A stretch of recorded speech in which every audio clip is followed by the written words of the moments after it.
2025 summer టాలీవుడ్లో అంతగా ఆకట్టుకోలేకపోయింది. పెద్ద సినిమాలు అన్ని వాయిదా పడ్డాయి. రిలీజ్ కావాల్సిన సినిమాలు ఏదీ టైంకి రాలేదు. విశ్వంబర, రాజా సాబ్ లాంటి బడా ప్రాజెక్ట్స్ షూటింగ్స్, గ్రాఫిక్స్ వర్క్స్ కారణంగా ఆలస్యం అయ్యాయి. ఇప్పుడు సమ్మర్ చివరి నెల అయిన జూన్లో మాత్రం మంచి సినిమాల హంగామా జరగబోతుంది. పాన్ ఇండియా స్థాయిలో వచ్చే ఈ సినిమాలు ప్రేక్షకులకు పండుగగా ఉండబోతున్నాయి. June 5 tug life. Kamal Haasan హీరోగా మణిరత్నం దర్శకత్వంలో రూపొందిన గ్యాంగ్స్టర్ డ్రామా ఇది. ఇందులో సింబు, త్రిష, జోజు జార్జ్, అలీ ఫజల్, పంకజ్ త్రిపాఠి లాంటి నటులు కనిపించబోతున్నారు. తమిళ్, తెలుగు ఆడియన్స్ ఈ సినిమా కోసం ఎంతో ఆసక్తిగా ఎదురు చూస్తున్నారు. హరిహర వీరమల్లు. పవన్ కళ్యాణ్ నటించిన ఈ పీరియాడిక్ యాక్షన్ డ్రామా చాలా సార్లు వాయిదా పడింది. ఇప్పుడు చివరికి రిలీజ్ కి సిద్ధమవుతోంది. క్రిష్ దర్శకత్వంలో మొదలై ఇప్పుడు జ్యోతి కృష్ణ ఫినిషింగ్ టచ్ ఇస్తున్నారు. నిధి అగర్వాల్ హీరోయిన్ గా నటిస్తుంది. జూన్ 20 2 సినిమాలు. కుబేరా. ధనుష్, నాగార్జున, రష్మిక నటించిన ఈ సినిమాను శేఖర్ కమ్ముల డైరెక్ట్ చేస్తున్నారు. ఇందులో ధనుష్ ఓ బిచ్చగాడిగా కనిపించనున్నాడు. సితారే జమీన్ పర్. అమీర్ ఖాన్ నటించిన ఈ cinema Spanish movie Campeones remake. Director RS Prasanna. June 27 Kannappa.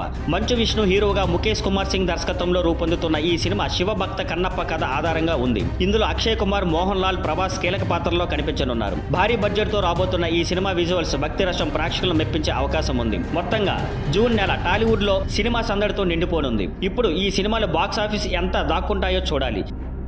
Thank you for watching. Please like, share and subscribe.